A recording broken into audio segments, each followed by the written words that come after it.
All right, and welcome back to chapter 3 of our training series for A Child's World, where we are training you on all the things that you need to know to be the most effective teacher you can possibly be with the youth that you are in charge to. And some of these youth are in foster care, adopted. Some of these youth have mental health issues, and so that's why we're providing this comprehensive training where we go through behavioral science, a little bit of neuroscience, and mental health issues so that you can be prepared to handle anything, literally anything that is thrown at you. So the last two videos have each taken close to an hour, and that's okay. I know you might not want to watch me speak into the camera for an hour, but we are talking about very important stuff, and all of the things, everything that I've talked about in each of the past two videos is part of our training. It has been part of the training that we give and provide to teachers at some point during their time with the Child's World. Anyway, whether it's on video or in person or it's split up into smaller bits, although sometimes split up into larger bits because, like I mentioned, we have monthly 3-hour trainings. So you could listen to me on video for an hour, or you could listen to me in person for 3 hours. It's usually, I mean, it's not 3 hours straight. So, but anyway, you get the point. So you've gotten some important stuff. You've learned in the introductory video. You just got an introduction to A Child's World, what we do, what our vision is, which ultimately is to help every child succeed. Remember, like I said, create success, create success, create success. And I said it over and over again. I mentioned it again in the last video. Create success. And this gets into our video today, which is going to get into positive reinforcement, which I think most people misunderstand tremendously. But perhaps you've heard. I don't know if you've heard this or not, but there's a phrase that goes around. You might hear public school teachers, especially. I hear this phrase from them, and occasionally at conferences that I attend, where it says, catch them being good, right? We want to catch them being good, and then we're gonna praise them, and that's all well and good. There's nothing specifically wrong with that phrase. If you catch a child or just happen to notice a child being good, doing what you would want them to do, by all means, notice it and praise them for it. Give them that positive reinforcement. Absolutely, yes. But at A Child's World, when we say create success, we're not just saying catch them being good. We're saying create the success that allows them to be good. So you are literally facilitating them being good so that you can give them the positive reinforcement that they desperately need. And we'll get into that a little bit later on in this video. Hopefully this video will be a little bit shorter than the others because I actually do have a meeting I have to attend shortly, so I actually can't go 50 minutes. So positive reinforcement, negative reinforcement, punishment, and then we will talk about natural consequences and even negative consequences. Okay, so five different things that we're going to try and cover relatively quickly. We'll spend the most time on positive reinforcement and how you can use that in your work with children, because that's by far the most important thing. So I cover this briefly in our last video when we talked about human needs, and we said every time a need is met, then that behavior, whatever behavior served to meet that particular human need, is automatically reinforced. Because once again, we explained how we explained need-driven behavior and how all behavior ultimately is an attempt to meet a human need. And when it's viewed that way, we can view all behavior with compassion because we know that human beings have needs, right? And we went through each and every one of those needs in our last video, right? We talked about, I don't have it right in front of me right now. Let's see if I have it memorized. Do you? Test number 1. All right, see if you can go along with me. The need for safety, including safety from physical pain and emotional pain. We discussed that a lot. Then we discussed, and the other survival need is the need for food and water.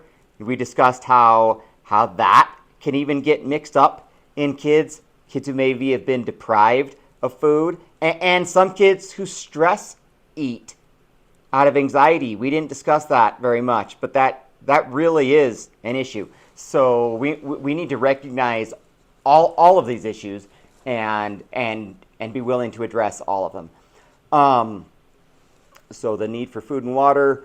Then we got into the psychological needs. We discussed the need for positive social attention. For social attention, and then we discussed the need for validation within the need for social attention. That validation, that would be the positive social attention, but it's more than just positive attention. It's validating. It's giving honor and showing respect for a kid's emotions, a kid's attributes, right? Anything that a kid can do well. Literally anything that a kid can do well. Sometimes we talk about, validate their emotions. Validate their emotions. And I've been guilty of saying that a lot as a trainer, like, validate their emotions, validate their emotions. That's really important when they're emotionally escalated, but kids need emotional validation all the time, but that emotional validation can come in the form of saying, wow, you're so good at playing catch.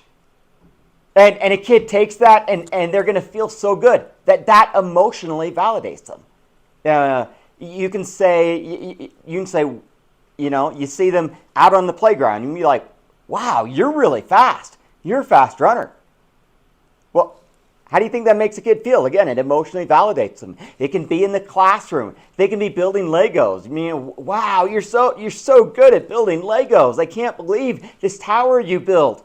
Again, you're not directly validating their emotions, but you absolutely are validating something that they've done. All of that is positive social reinforcement, but it's positive social reinforcement in the form of validation, in which you are recognizing the value and the importance, the inherent self-importance of what it is that they are doing.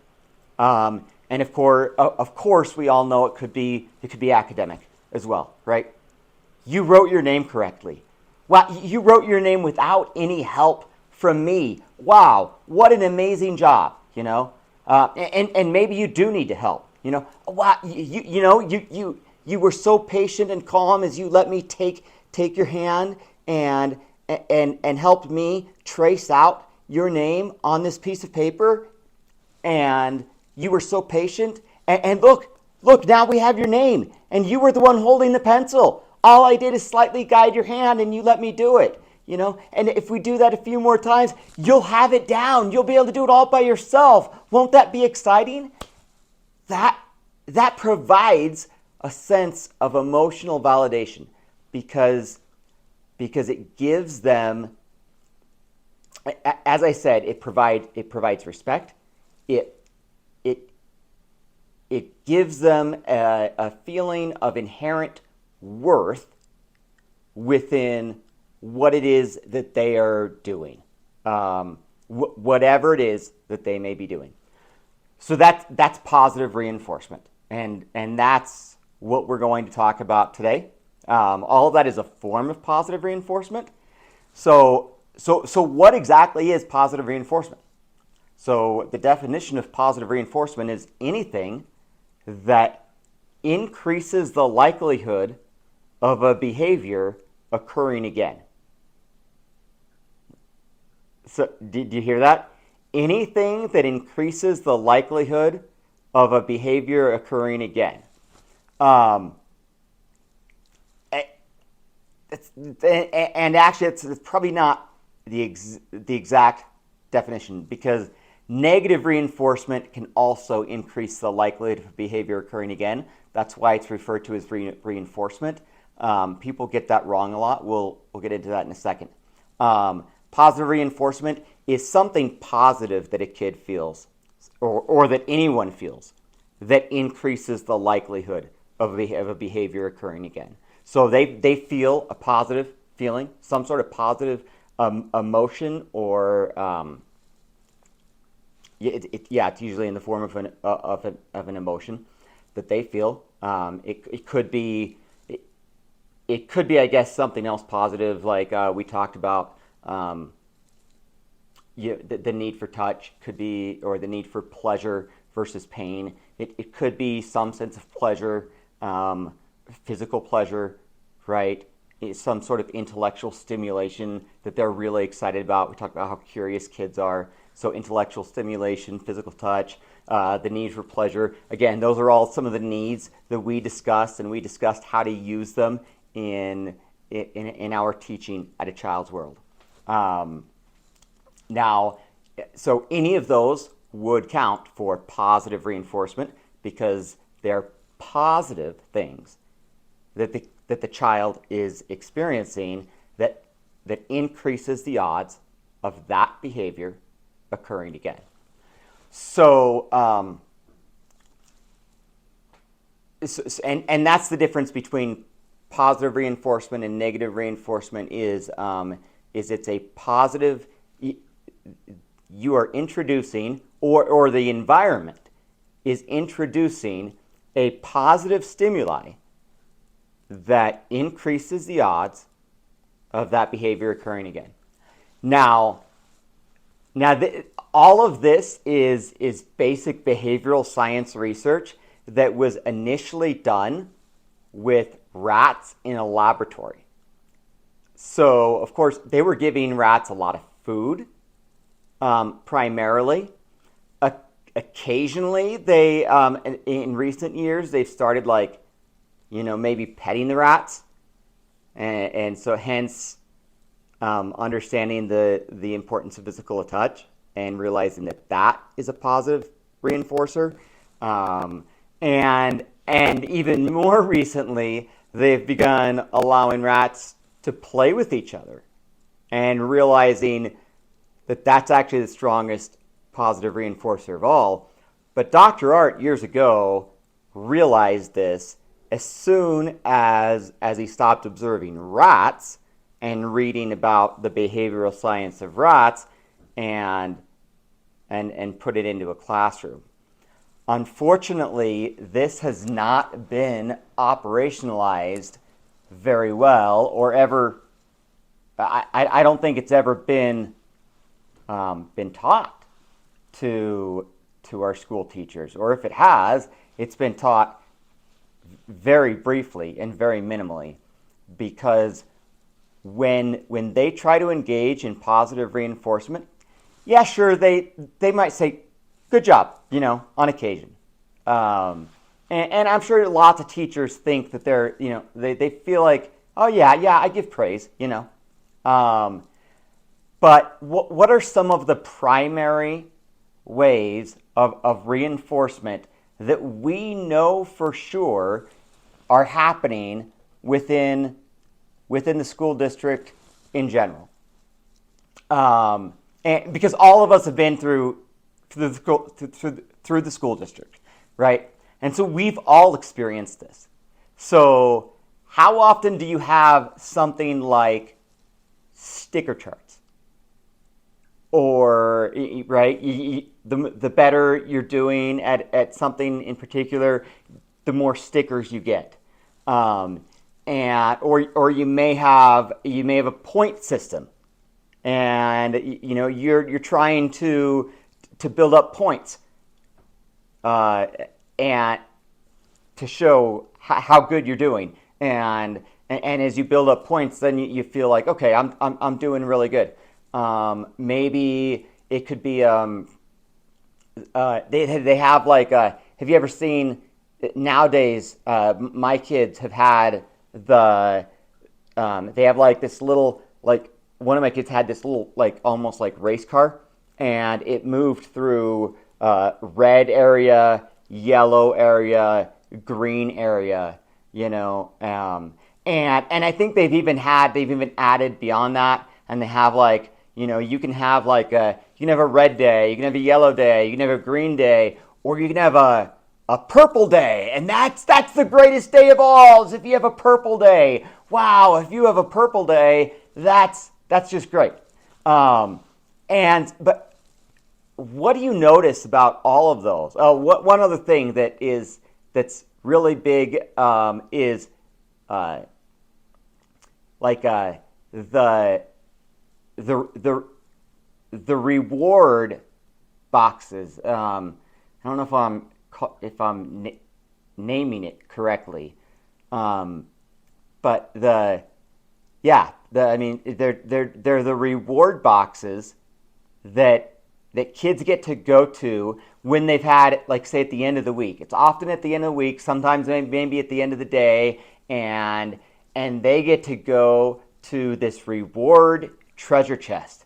It's the treasure chest of rewards, and they open it, and there's all kinds of fun goodies in there, and they get to pick out whatever they want. It's kind of like what you remember when you used to go to the dentist, and you'd go to the dentist, and of course going to the dentist is never fun, but after you went to the dentist, then you get some balloons, you get a little lollipop. Nowadays they have these little machines, right, where they give you a token, you stick something into the machine, and you can try, and you get to pick like whatever comes out. My sons always pick the bouncy balls, because they really like the bouncy balls. But all of those things, they are either material and tangible reinforcers, and I want you to consider that, material or tangible reinforcers. So that would be stickers. Those are material and tangible, right? They can be touched. They're actual items that can be touched. Same thing with a treasure box, where they can get, a little bouncy ball, or a car, or some trinket, or maybe a little piece of art, or I don't know, a music box, something that it is that they really like, and that would be a material reinforcer, something that they can handle and touch. Tangible material, right? Tangible means you can touch it. Material means it's actually made of actual matter, right? So you can touch it, you can hold it in your hands. Stickers, in any kind of actual, like, treasure boxes, anything that a teacher gives to you would be a material and tangible reinforcer. Any sort of point system, like whether it's a point system, or whether it's a system of, like, red, yellow, green, purple, that's sort of an abstract reinforcement system, but kids understand that means something, that it means,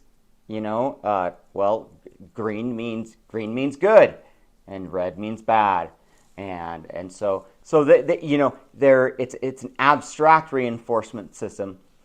But what Dr. Art noticed very, very early in his career, first let me back up for a second. The reason why all of these reinforcements are used, including sometimes the reinforcement of food, right? How often do we give like like I said at the dentist's office, a lollipop to a kid after being at the dentist? And for the dentist, that's fine. They're not in the business of they're in the business of cleaning teeth. So if you get a lollipop at the end, great. Although that might be sugary and that might not be the best, but and that's why I think they give these reward boxes now, because they've realized, okay, maybe we shouldn't be providing sugar. But how often even do us in the childcare industry provide some sort of food to children as a positive reinforcement? Like, oh, you're good, you get an extra snack. Oh, or okay, we don't withhold food. Everybody gets lunch, but if you're good, now you get dessert as well. And so that is using food now also as a positive reinforcer. And here's the thing.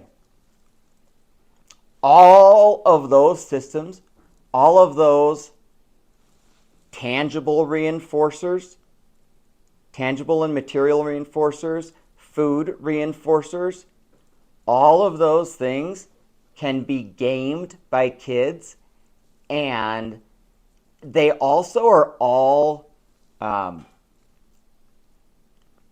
they're also all prone to what's called the satiation effect, of where if a kid receives enough of it, they're like, I'm not that interested anymore. Okay, so I've had 10 purple days in a row. That doesn't mean anything to me anymore.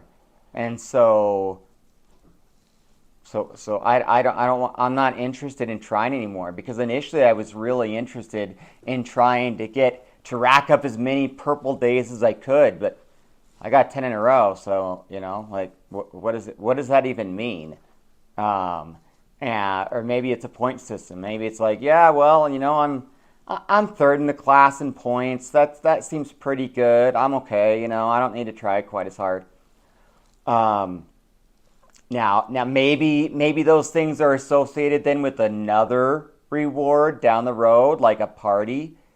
But likewise, a party can also be a different type of reward system, and it's a long-term reward system, which is not something that we want for small kids. It's something that we can build up to for older kids. So in the school district, it would be something I would only advise for at minimum 10-year-olds, nothing younger than 10-year-olds, for oh, if you do this really good, then in 2 weeks or at the end of the month, you get a pizza party.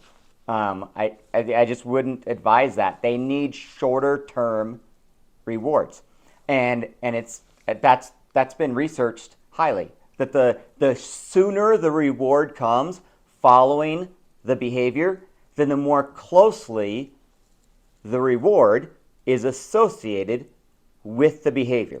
And and with young kids, as you guys are teaching, that is extremely important. That the child has to know that the reward or reinforcement is specifically tied to the behavior.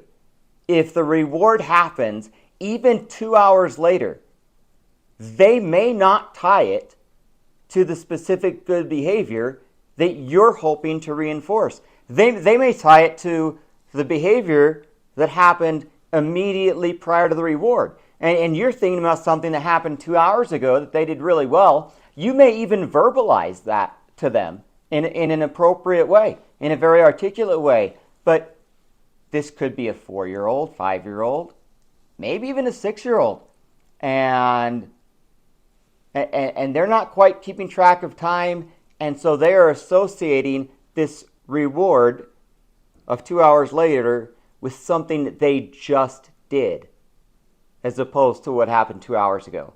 So now imagine in the school district where they're giving rewards a week out sometimes. That's that's just not the best way to help kids learn. So what is the best form of positive reinforcement? And we should all know it instinctively. We discussed this in the first video and discussed it a little bit more in the last video. Right? We all know that relationships are the most important thing that we can do with any child, right? We have to build a relationship with every child we serve, and we have to create trust with every child we serve. Now, so think about that. Those are about interactions, right? Interactions. We know that interactions are the most important aspect of what we do with children. Okay? So now think about that in terms of positive reinforcement. What would be the strongest positive reinforcement that you could give any child on any given day? It would be positive social reinforcement. Again, let me reiterate that. Positive social reinforcement. So positive social attention, social approval, or better yet, as I've termed it, social validation. And so if you can provide social validation to a kid, and social, of course, means it's coming from either you, the teacher, or it's coming from a peer, another student. But either way, it's coming from a person, an actual individual that they know. And that will always be the strongest reinforcer you can provide. There's just no doubt about it. And the other thing that's great about social reinforcers is it's not prone to the satiation effect of like, oh well, I've had 12 purple days in a row. I don't care about that. Or maybe it's not even, that would be a pretty good kid that receives 12 purple days in a row. Like, remember when I said like, oh, purple could be the best, right? It might be like, oh, I've had like 2 yellow days, a few green days, and several purple days, but what does it all really mean? I don't know. Maybe I get a little trinket at the end. It's probably something I'll lose anyway, especially as kids get older. They get less interested in that.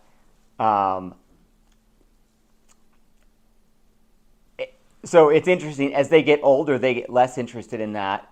When they're younger, they may get really excited initially to receive some sort of little trinket or material reward.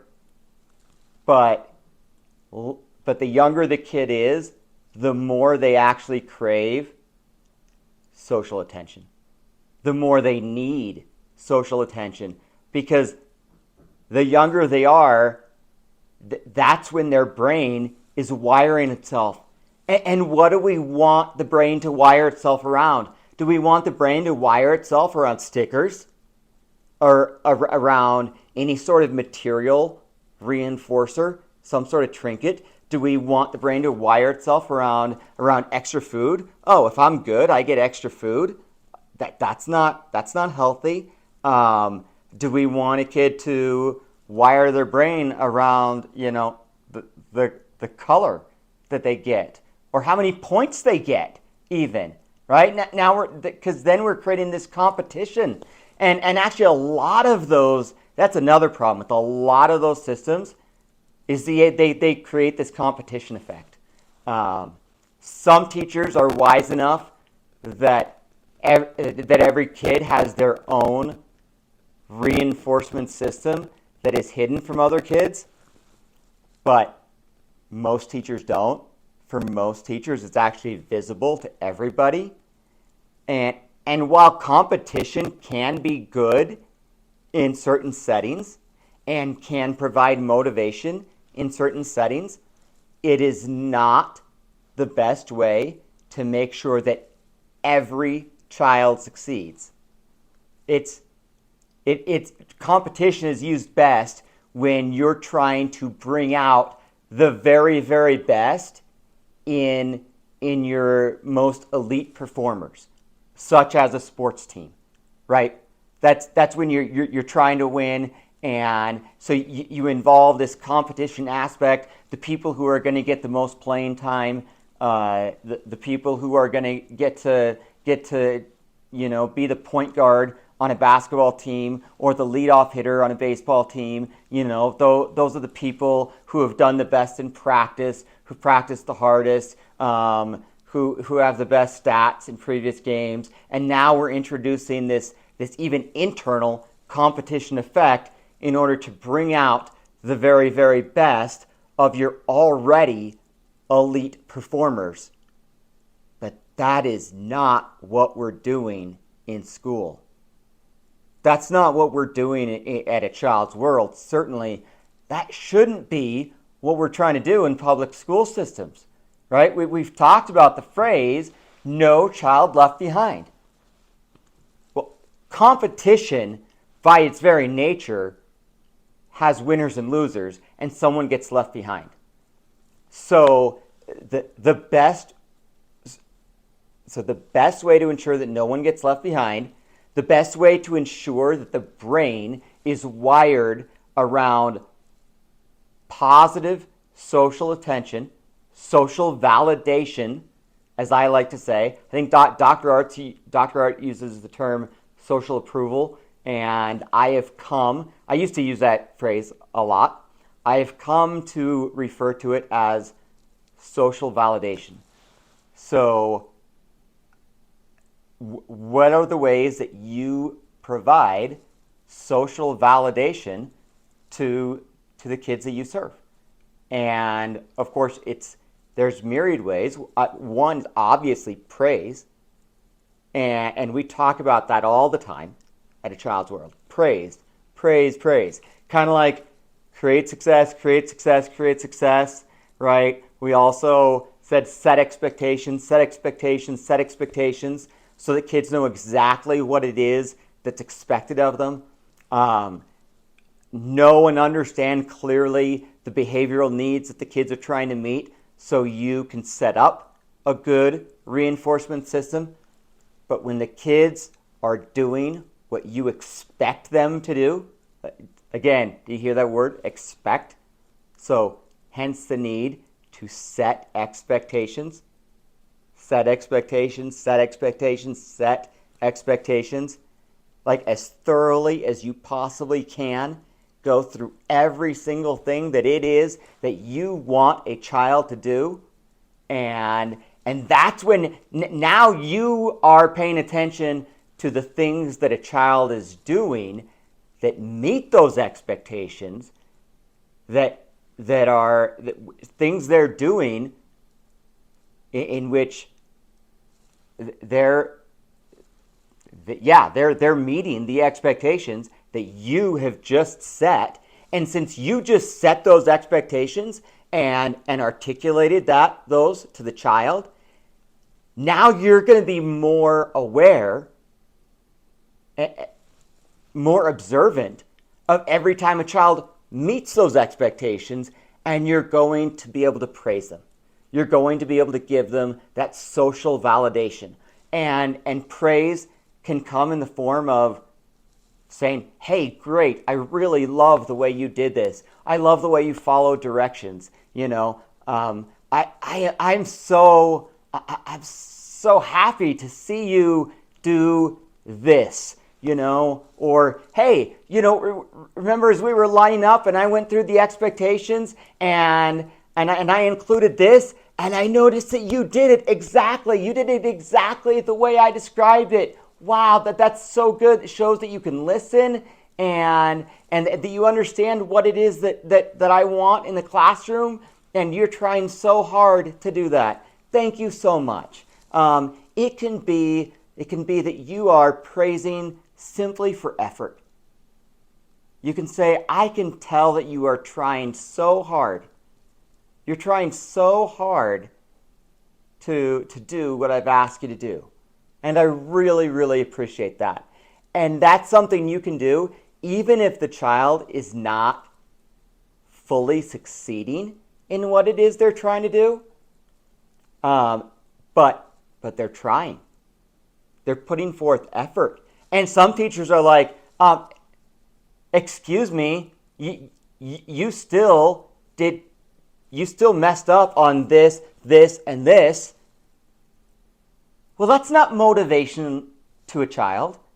No child's going to feel motivation when you tell them all the things they did wrong. Yeah, that might be feedback that you would give if you were a professional in charge of other professionals. Even then, professionals, all of us, we all still need positive social validation.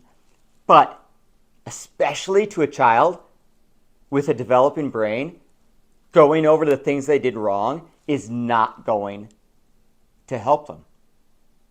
Going over the things they did right, recognizing their effort, because then they're going to continue with that effort. You praise the effort, right? Again, reinforcement is the most likely way to get a behavior to continue, right? So that is why we talk about positive reinforcement in the form of social approval, social validation. When you do that, that is how you get good behavior to continue. And the amazing thing about kids is, again, we've talked about how their brains are developing at this rapid rate, from the ages of birth to like age 8. Their brains are just going through all kinds of radical changes, and their brains are wiring themselves around their environment in order to meet the needs of their environment. And so if you can help their brains to wire around successful positive behavior, and the best way to do that is through relationships, right? Because we're interactive creatures by nature. So you want to give them reinforcement through interaction, positive interaction, social validation. Then that is the single greatest thing you can do for a child for the development of their brain and for their future development. Because now all future development of theirs is going to be built upon the foundation of relationships and of interaction, and hopefully positive interaction. And now they feel validated. They feel inherently valuable, validated and valuable. I'm sometimes I try to be a little bit of a wordsmith or a linguist, and I see try and figure out how words are related to each other, and I can't help but notice that validation and valuable both start with the prefix val. I don't know whether that's a coincidence or whether that at some point in the Latin or the Greek that maybe those two words were related. I don't know, but I'm gonna say that they are. I'm just gonna say that for the purpose of this video, for the purpose of child development, because I do know that in terms of child development, the degree to which you consider children valuable is the degree to which you will validate a child. And the amount of validation you give a child will increase their sense of being valuable. So I hope that I've explained that relatively well. In this video, I was going to get into other aspects of behavioral science, of negative reinforcement and punishment and consequences. We don't have time for that because, as I said at the beginning, I have a meeting. So you get lucky, you get out of a little bit of extra lecturing on my part. But the final thing that I want to say regarding positive reinforcement is, as much as we talk about praise, right? And praise in the form of validation, right? Validate. We could say, praise, validate, praise, and praise in the form of validation. But social reinforcers, positive social reinforcers, do not always have to come verbally. They often come verbally because that's very easy.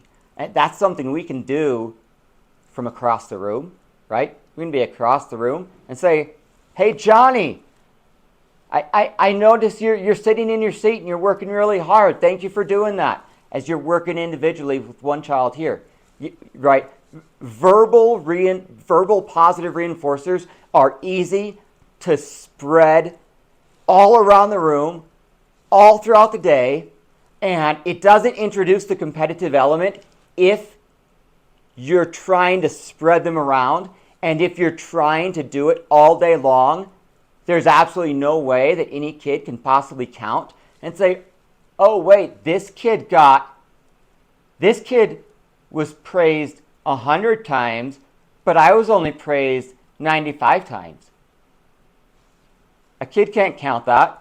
And in fact, the kids who struggle should actually be praised more, because every single time they're engaged in any type of positive behavior, that could simply be sitting still, it could be listening, it could be playing well with another child.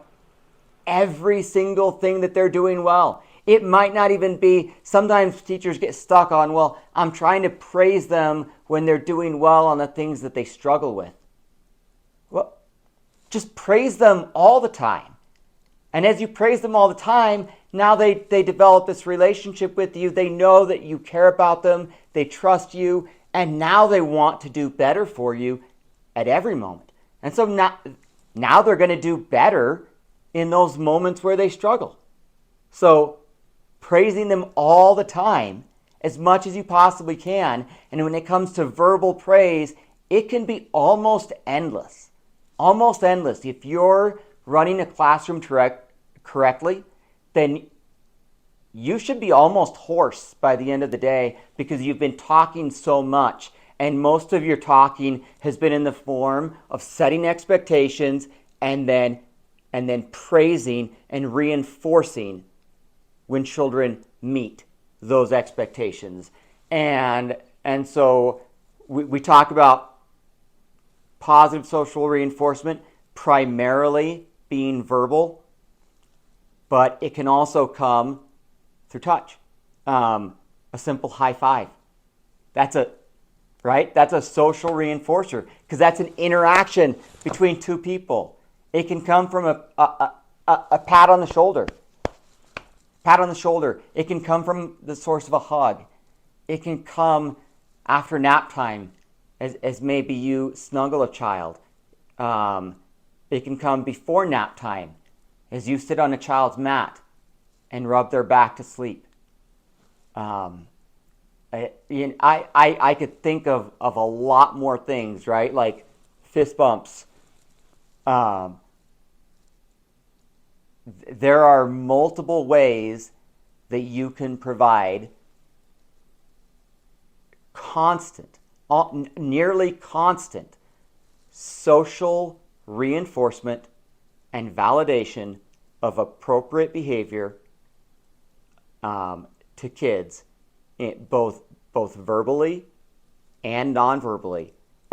Even a smile, right? So I talked about verbal, I talked about touch. What about facial expressions? A smile. Just smiling at a kid, you know, and giving them that little, like, you know, maybe a thumbs up sign, right? Body cues, right? Or you see them do something appropriately out on the playground that maybe they've struggled with, and and you just go like this, and you kind of clap for them, and they notice that, and that's interactive, right? Social cues are part of normal, regular social interactions.